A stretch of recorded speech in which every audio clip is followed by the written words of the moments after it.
The following program is a dramatic reenactment. Certain events have been altered and names have been changed. The story you're about to see is based upon first-hand accounts of the actual events. Navy SEALs entrust their lives to their training. But no matter how much they prepare, they often face the unexpected. When sent to seize Panamanian dictator Noriega, everything goes wrong. America's elite forces are ambushed and in a firefight for their lives. In 1961, an elite team of special forces was created for covert operations on the sea, air, and land. Their missions have been kept secret for national security reasons. Who they are and what they do has remained shrouded in secrecy. Now, based on first-hand accounts of classified operations, these are the untold stories of the Navy SEALs.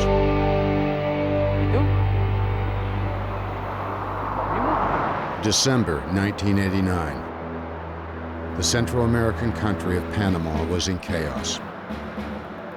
In an effort to control protests against his regime, Dictator Manuel Noriega ordered his PDF, or Panamanian Defense Forces, to clamp down on the civilian population and the U.S. troops stationed there. The PDF heavily fortified their headquarters and set up rigid curfews. All cars were stopped and checked for violations.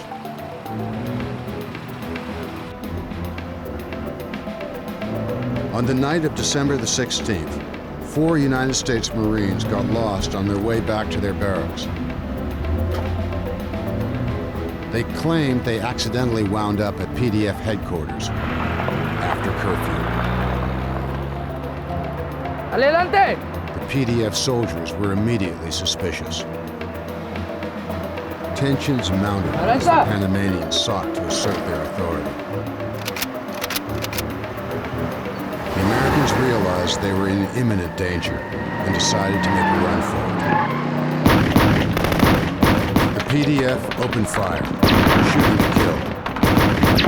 In the barrage of gunfire that followed, Lieutenant Robert Paz, a Marine intelligence officer, was hit. He died later that night. Just stay calm, wait a minute. Tom Marcotte, a naval officer stationed in the Canal Zone, was out with his wife, Carol. Stay in here. Hey, what's going on? Stay in the car.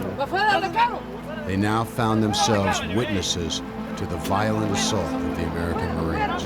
Tom, this is serious. Fuera!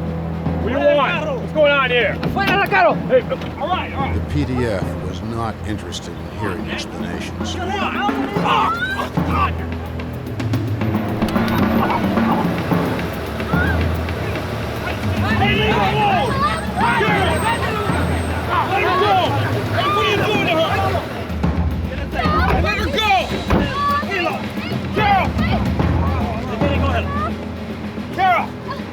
¡Cállate! ¡Mira! ¡Cállate ya! Oye, Iván, ¿qué pasó aquí? Quédate quieto, no te muevas. Aguántala a ella. ¡Hey, déjalo! ¡Te dije que te calles! ¡Bajo! ¡Tranquilo! Este es uno de ellos. ¡Hey! ¿Qué es el problema con este? Basta, levántalo, levántalo. Sí, sí. Vamos arriba. Aguántalo aquí. Vamos. The Marcottes were brutally beaten and detained for hours. Eventually, they were released. But the incident triggered outrage in the U.S. Already, international public opinion had turned against Noriega for denying the elections that would have replaced him. Now the killing of a U.S. Marine and the brutal victimization of the naval couple pushed the situation beyond the breaking point. President George Bush promised action and vowed to bring the renegade dictator to justice. The day after the assault, Bush secretly ordered preparation for an invasion of Panama by American forces. Noriega remained defiant, and his supporters accused the U.S. government of plotting to overthrow him and his regime. Once cooperative with the CIA, facts had emerged that clearly linked Noriega with illegal drug trafficking. He was also using his army to harass and intimidate those who opposed him. When the dictator canceled democratic elections, massive protests erupted.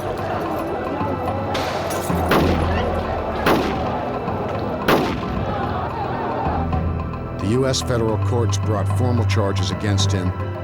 He was officially a wanted criminal.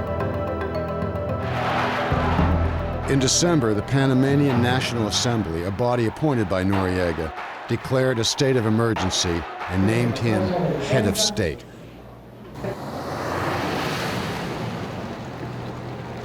Yet capturing Noriega was not going to be easy. In order to defeat his PDF, it would require a massive joint services invasion. War planners would employ every branch of the military, including the Navy SEALs. Overseeing the SEALs at JSOC, or Joint Special Operations Command, was Admiral Larry Walker.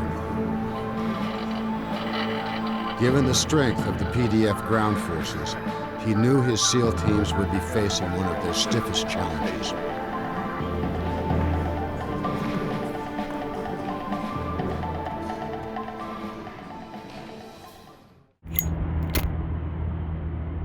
The war planners expected that once the invasion began, Noriega would attempt to flee the country in his private plane kept at Paitilla Airport.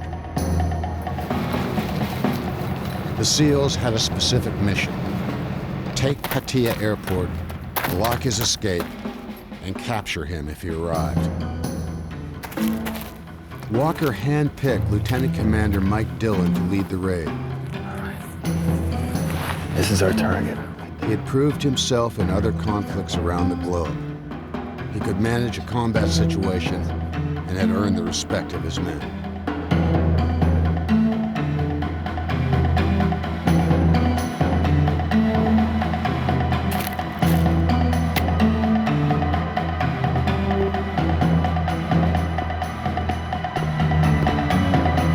The SEALs' covert assault on Paitilla included taking out the PDF soldiers stationed there.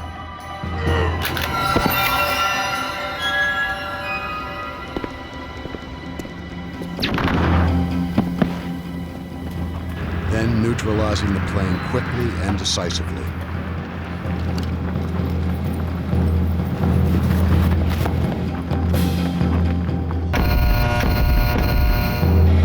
That's a good job, gentlemen. Bring it in! This was only an exercise, but the SEALs' rehearsal was crucial to their success. We need to make that communication between Gulf and Bravo just a little Timing bit was quicker. critical. Once the invasion began, the SEALs would have just 15 minutes to complete their mission. Otherwise, Noriega, who was only 20 minutes from the airfield, could take flight and they'd lose him.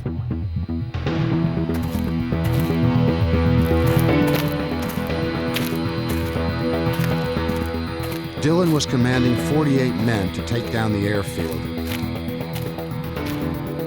but overseeing a precision tactics group this large posed problems. It would restrict their flexibility. It also made them a bigger target, more easily spotted by the enemy.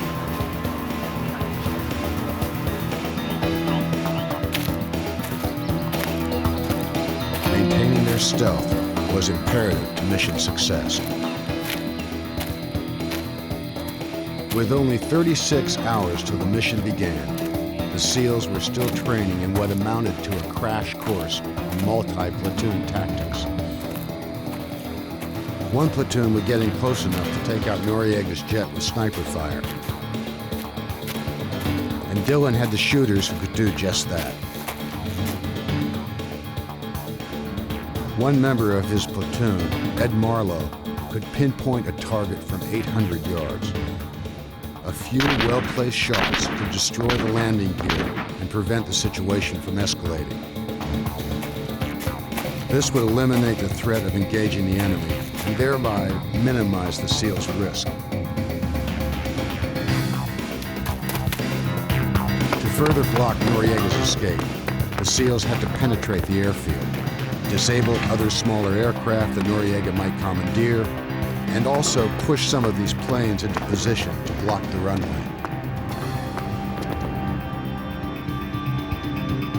This presented its own set of problems.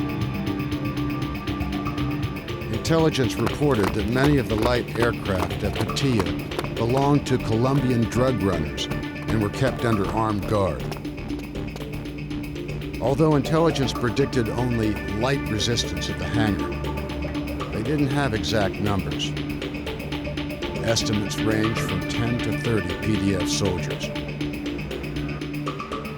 For a successful assault, Dillon knew it was best to have a 3-to-1 advantage. That meant he would need as many as 90 SEALs. The 48 assigned to him would not be enough. But the Navy brass felt they could make up for any ground force disadvantage with Air Force gunships.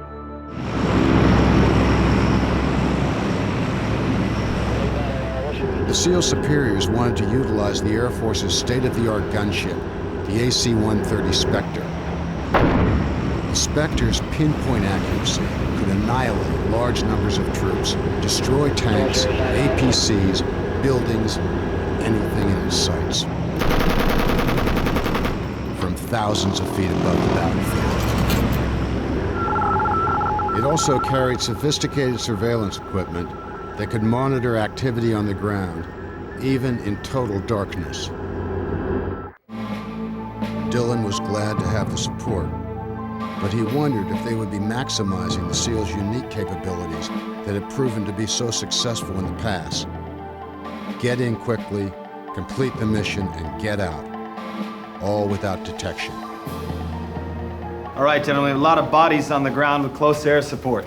The SEALs got word that the mission was on. Communicate. After running their last dress rehearsal, they assembled for their final briefing. Attention on deck, as you were. All right, I'm The SEALs were divided into 3 platoons: Delta, Bravo, and Gulf. Admiral Walker had placed Captain Mark Monty as point man on the operations side of the mission. As you know, this is Operation. He would be coordinating the assault from JSOC headquarters. Gulf platoon would be led by Lieutenant Gil Trotman. He would maneuver into position to disable Noriega's plane.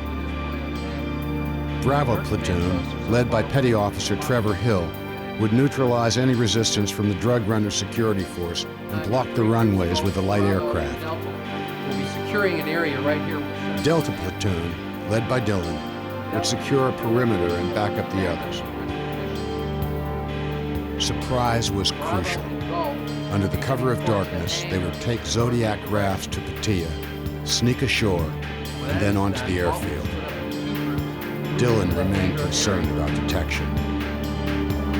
Lieutenant Commander is going to be passing out some photographs, overheads of the runway. The airport's well-lit runways and tarmacs would offer no cover as they advanced on the hangar. Sir, do we still have backup that's going to be covering the approaches in the event that the Panamanians send reinforcements? And we only anticipate that there will be 10 to 15 Panamanians in the area. But other reports place the number much higher. With only hours before the invasion launch, intelligence still did not have accurate estimates of enemy troop strengths at the PDF hangar. Bravo, Gulf, and Delta. The SEALs were confident they could overcome any increased resistance Where Delta will be until the war planners dropped a bombshell. But at this point in time, I want to bring in the intelligence officer who is going to inform you of the rules of engagement. The SEALs, indeed the entire invasion force, would be required to follow highly restrictive rules of engagement mandated by the State Department. They could not fire unless fired upon. This rule eliminated the SEALs' preferred tactic of reconnaissance by fire.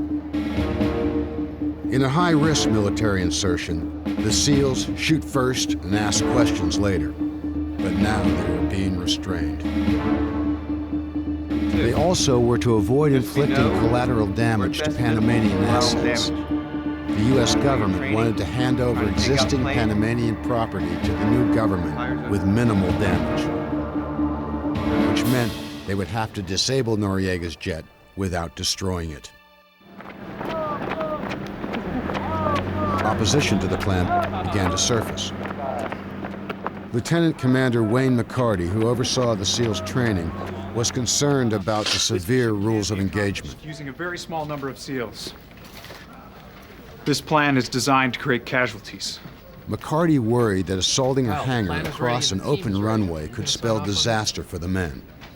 He could not, in good conscience, sign off on what he perceived as a potential suicide mission, and he let his opinion be known. Are you going to sign off on this? No, sir. Then you're dismissed. The military brass was determined to move forward with their plan despite McCarty's protests. Stifled by State Department restrictions, the SEALs were ordered to move out. At 1300 hours on December the 19th, they left for Panama. All right, gentlemen, let's make sure we have everything. You check your weapons and gear. 10 minutes from now, it's gonna be a bad time to realize you left something at home.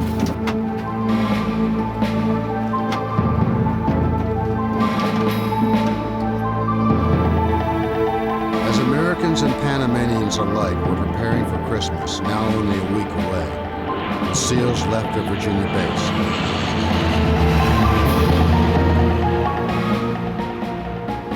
They could tell their loved ones nothing of the danger they were flying into.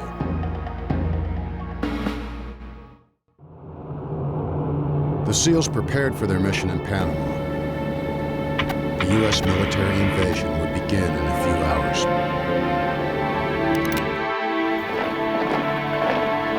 Even as the strike force moved into position, Noriega was busy beefing up his defenses. He expected the Americans would invade, and he planned to mount a vigorous response.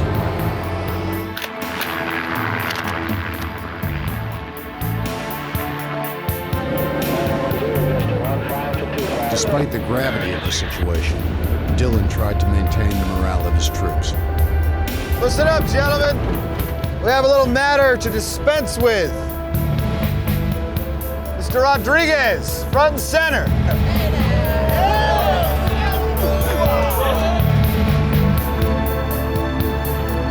Seaman Ike Rodriguez, as you have successfully completed all the requirements and training, it's my pride and privilege to present to you your trident.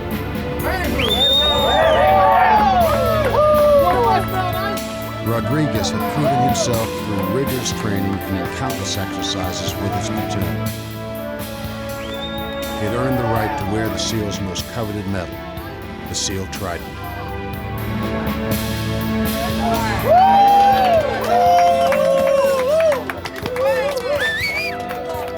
All right, gentlemen.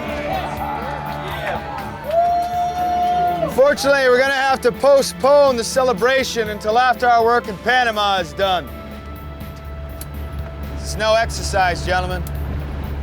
Any mistakes from here on out are going to cost you a lot more than your pride.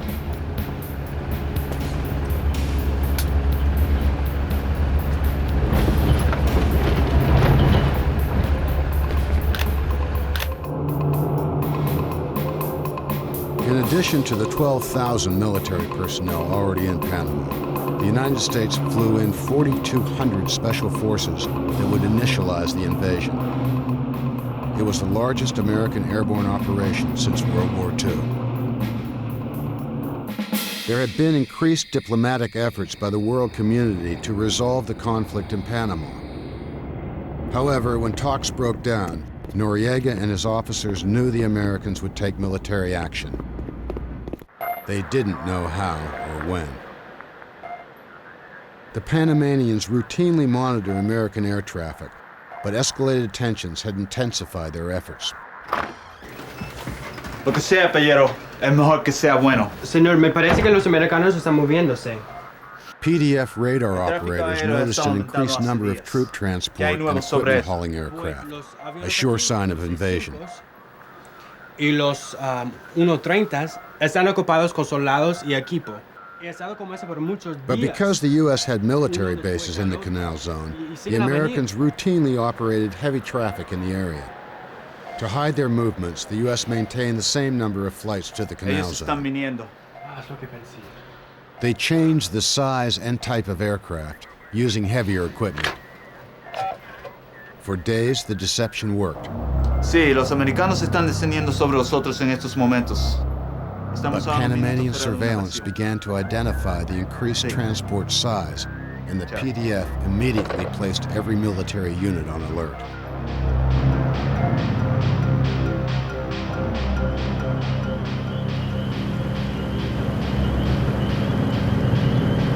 The SEALs had landed at Howard Air Force Base in the Canal Zone.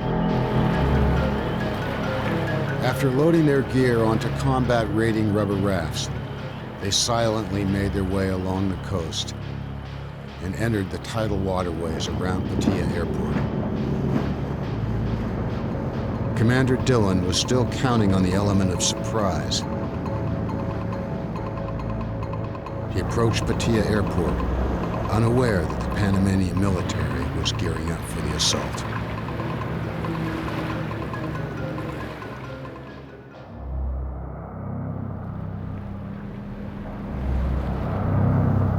It was just after midnight, December the 20th, 1989. The United States stood minutes from war with the nation of Panama.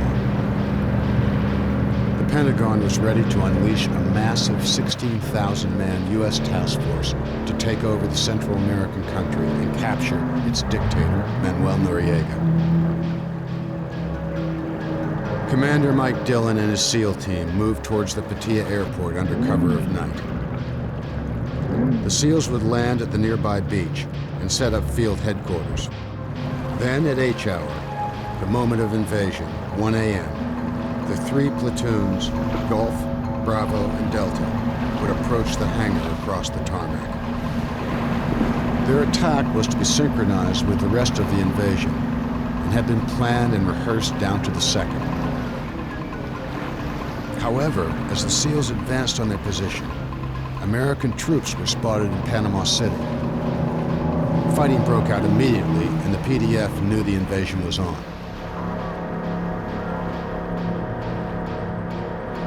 You have that link with Spectre? No, sir. Still having problems with the radio, sir. Get it working. Yes, sir. Thunder 5-5, Thunder 5-5. This is Broadsword 2-3. Dillon was unable to make radio contact with the AC-130 gunship assigned to the mission. He had to have his air cover in place before he began the assault. Without radio contact, it was impossible for the Spectre to provide air support. Broadsword 2-3, Broadsword 2-3. This is Air Papa, over. The field commander on the ground not only had to give coordinates, he was solely responsible for ordering an attack. Firestorm 6-0, this is Broadsword 2-3, roger, over. With Noriega now aware that the Americans were coming, the Pentagon moved up the official start of the invasion 15 minutes. Hundreds of field commanders quickly adapted their units' assault plans. This is Admiral Walker. Admiral Walker at Fort Bragg, JSOC, contacted the SEALs with the news. H hour had been pushed to 12:45 a.m. I don't think I have 15 minutes to shave off this mission. But that was the least of Dillon's concerns. At the last minute, the war planners also changed Dillon's mission. He wasn't simply to disable Noriega's jet. He was to actually take the hangar and slash the jet's tires. Roger that, 2-3 out. All right, gentlemen. The State Department feared that the SEALs might unleash too much firepower if they simply shot at the plane from a distance. Figure out how to shave off 15 The minutes. new directive meant putting the SEALs at incredible risk. They would have to approach the hangar and confront the PDF forces.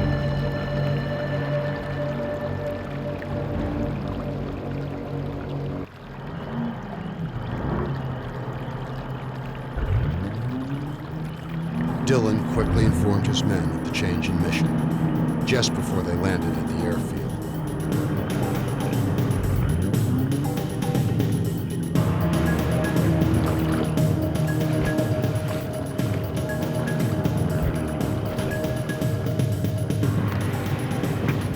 they encountered no initial resistance.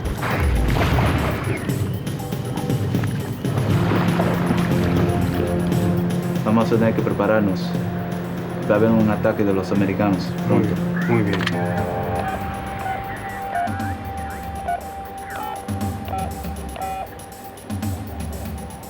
The PDF officer immediately called for reinforcements.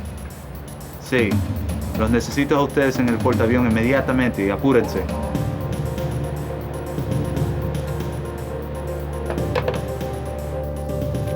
Dillon and his men proceeded, not realizing the PDF was fortifying its position.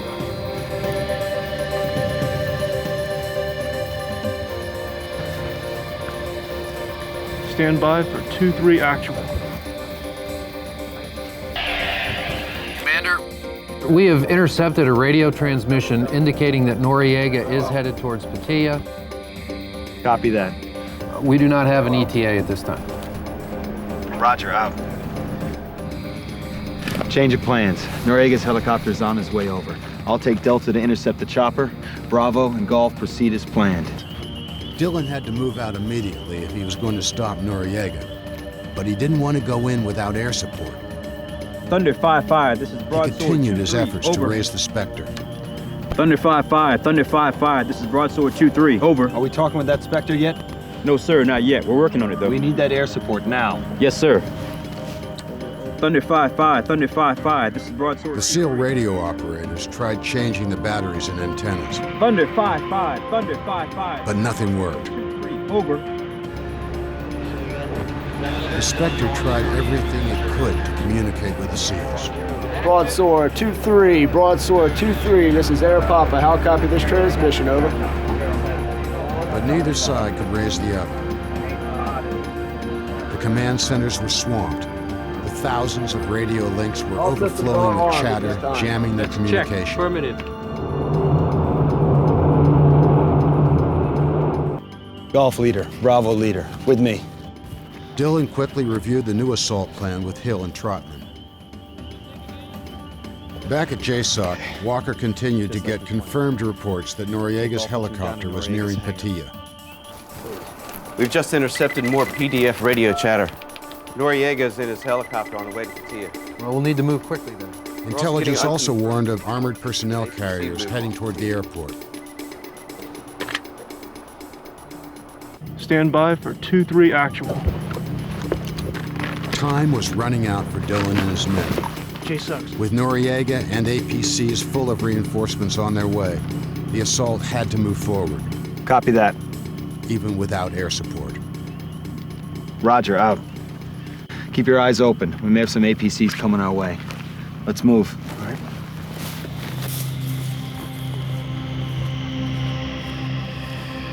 This is broadsword 2-3, over. We have communication with the Spectre yet? No, sir, not yet. We're working on it. All right. If you guys get at least one of these radios working, keep me posted. We're moving out. Yes, sir.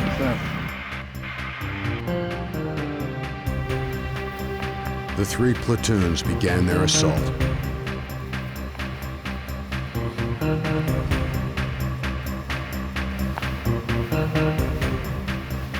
Expecting light resistance at the hangar, the less experienced SEALs remained in Gulf and Bravo platoons. They were to advance together until they reached the tarmac. Once at the tarmac, Bravo would separate to pull planes onto the runway as planned. Then they would proceed to the hangar to back up Gulf.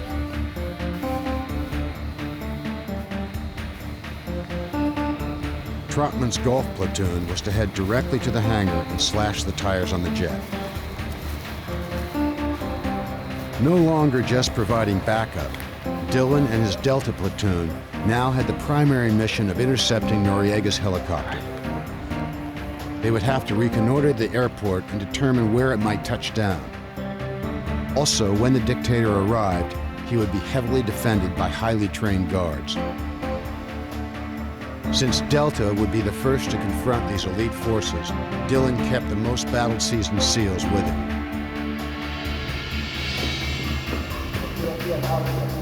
As the SEALs began advancing, the PDF reinforcements arrived at Paitilla.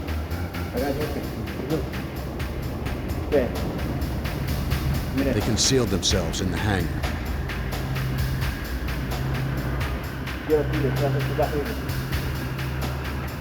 Now the element of surprise was on their side.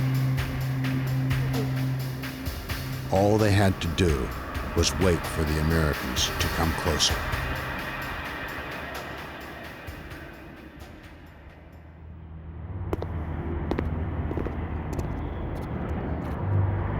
As Gulf and Bravo platoons moved closer to the hangar and tarmac areas, the hangar looked quiet, almost deserted.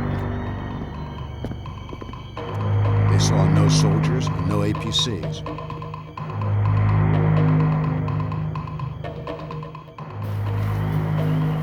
Delta continued their reconnaissance, waiting for Noriega's helicopter to arrive.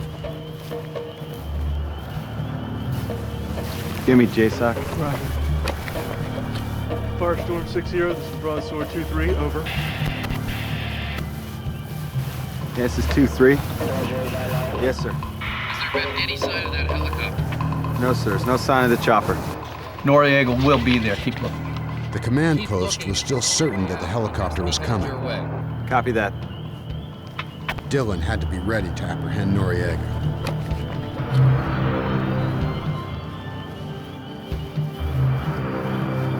Dillon scouted the perimeter for PDF reinforcements and positioned Delta for Noriega's arrival. Gulf and Bravo platoons continued their advance. They could see Noriega's jet parked in the hangar. With night vision goggles, Trotman made out figures moving in the darkness. This was expected. At the briefing, they had been told they would probably see people around the airport buildings. Commander, I'm picking up some movement down by the tower. Copy. Keep your eyes open. Gulf proceeded on, and Bravo platoon split off as planned to complete their mission of pulling the small planes onto the runway.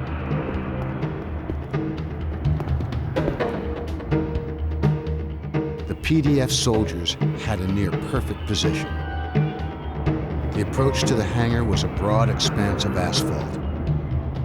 For hundreds of yards in every direction, there was no cover except for a few light aircraft.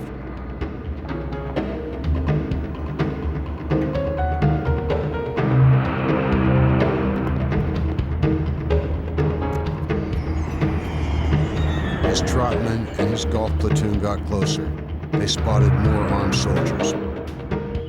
There was still no sign of Noriega. Commander, I've spotted some tangos inside the hangar.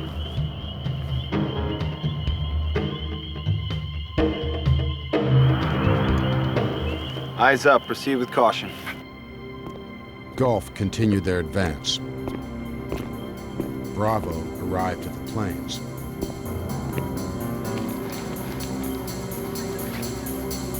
Each squad had a Spanish-speaking SEAL to address any locals.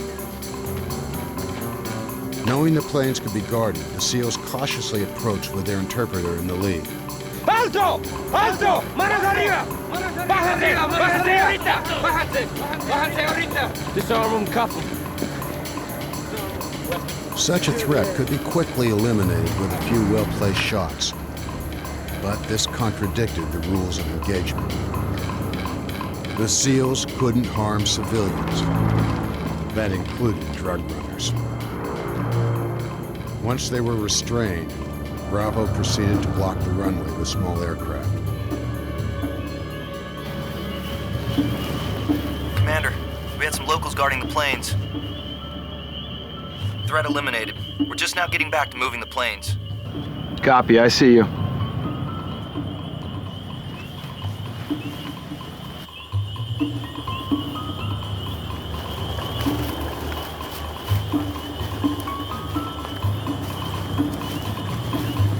Commander, any word from Air Papa?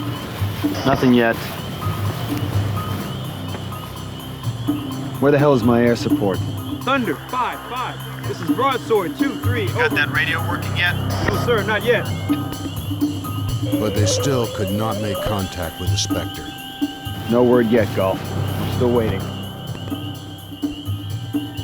The radios used encryption equipment to scramble communications. They frantically tried different codes, but they had to work through thousands of possibilities. Dylan even tried patching through to the Spectre via JSOC. Even headquarters could not get through to the gunship. For some reason, the Spectre could not lock onto the signal and decode the incoming message. Broadsword 2-3, Broadsword 2-3. This is Air Papa, over. Let's switch to 2. Let's switch to 2. Punch an alternate frequency. Broadsword 2-3, Broadsword 2-3. Through their sophisticated surveillance equipment, the crew of the AC-130 could see the airfield below. Yet they remained powerless to help. Broadsword 2-3, this is Air Papa waiting for your command. The Spectre's awesome firepower was immobilized.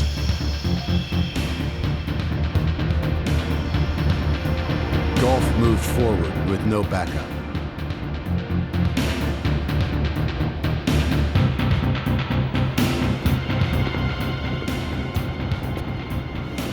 ¡Boten sus armas y retírense! No, bajas tu armas o te esperamos. ¡Fuego, fuego!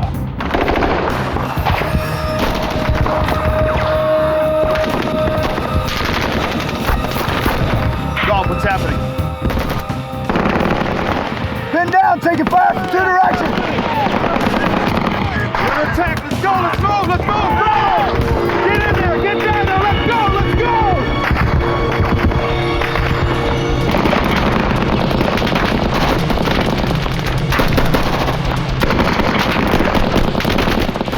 Caught in the Panamanian ambush, Trotman and his Gulf platoon took their first casualties.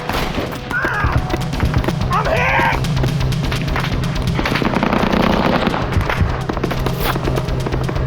Pinned down on the open tarmac, they were in a fight for their lives.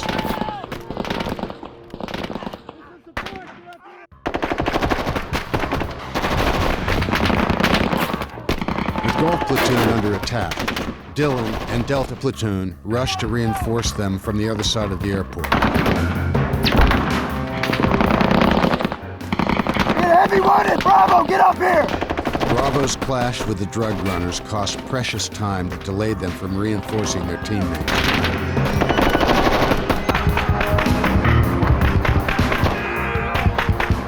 When Bravo finally arrived, they threw themselves directly into the line of fire, shielding the wounded SEALs with their own bodies. Is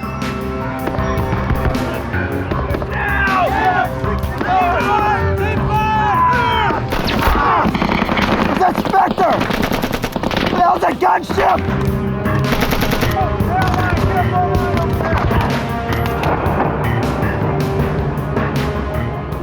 The pilots of the AC-130 circled high overhead, watching helplessly as the battle unfolded.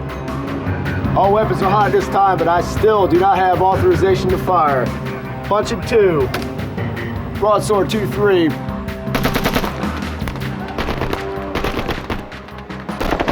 PDF soldiers used armor-piercing bullets which flew right through the SEALs' flak jackets. Those that weren't shot directly got hit by flying pieces of asphalt.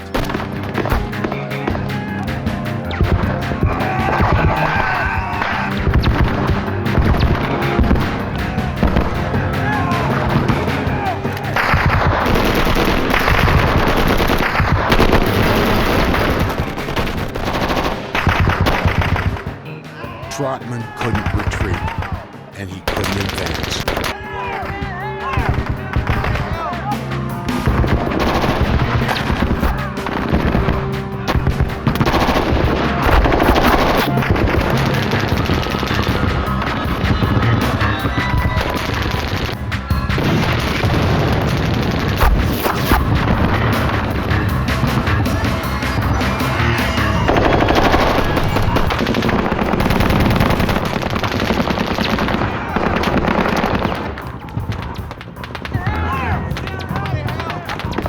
Eventually, the superior marksmanship of the SEALs paid off.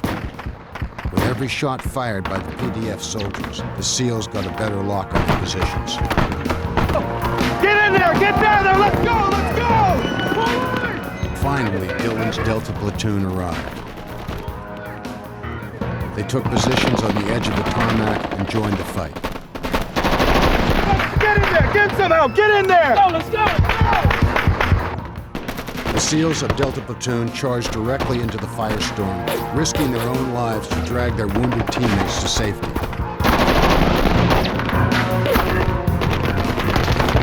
The assault had lasted only 3 minutes. By this time, 8 men in Golf and Bravo platoons were dead or wounded. JSOC called for an assessment report. I got at least 2 killed and 6 wounded! They could hear the battle raging over their radio.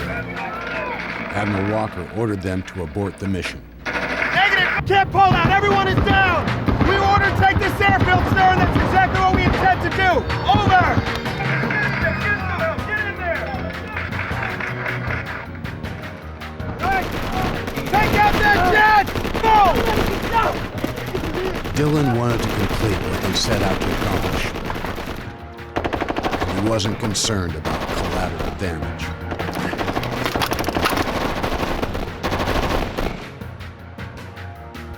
The AT-4 anti-tank missile brought to defend against the APCs was aimed at Noriega's jet. Backlist area clear! Broadsword 2-3, Broadsword 2-3. I'll copy this transmission. Broadsword 2-3, over. Commander! We got the radio! We got Spectre! Beautiful. Just beautiful. Rocket!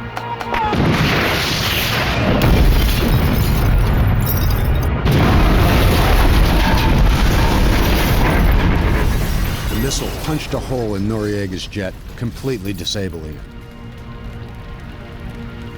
The concussion from the blast put an end to any remaining resistance in the hangar. I'm not seeing any more movement. Can you confirm? Looks clear from here. Cover me. Call in medevac. Delta, let's fall in and mop up the pieces.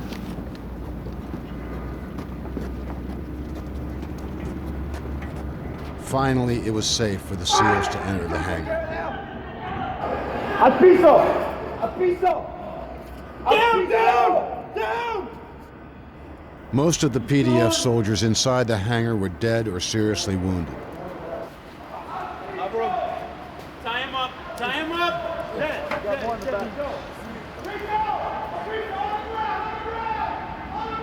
A few shell shock survivors surrendered without a struggle.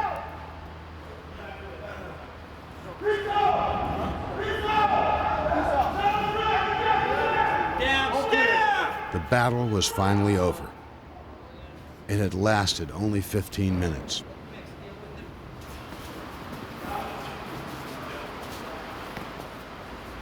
Dillon ordered some of the SEALs to stay in the hangar and attend to the enemy dead and wounded, while he went back out to the tarmac to check on his own men.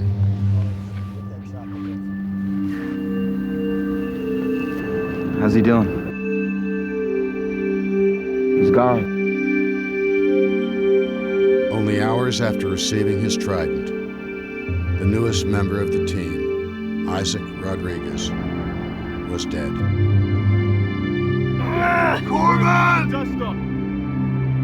They could only wait for the evacuation as their seriously wounded teammates lay bleeding to death on the tarmac. Where in the hell is that medevac chopper? I wish I The knew. invasion forces had taken heavier casualties than expected. The medevac helicopters had been diverted to other American wounded in Panama City. We got fire! We got fire! Get in there, Delta! A few remaining PDF soldiers made a last-ditch effort to inflict damage on the Americans.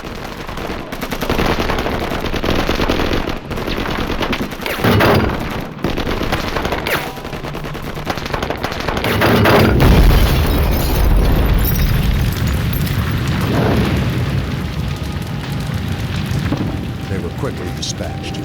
Let's get that medevac here now.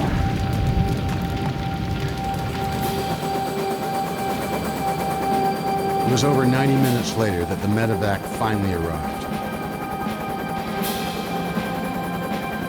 At the Paitilla Airport, Dillon and his men had accomplished their mission.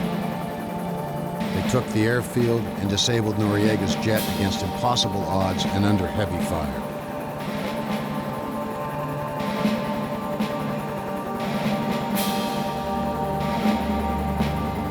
But in the end, 4 SEALs lay dead and 9 more were seriously wounded. It was the worst single loss the SEALs had ever experienced in one mission.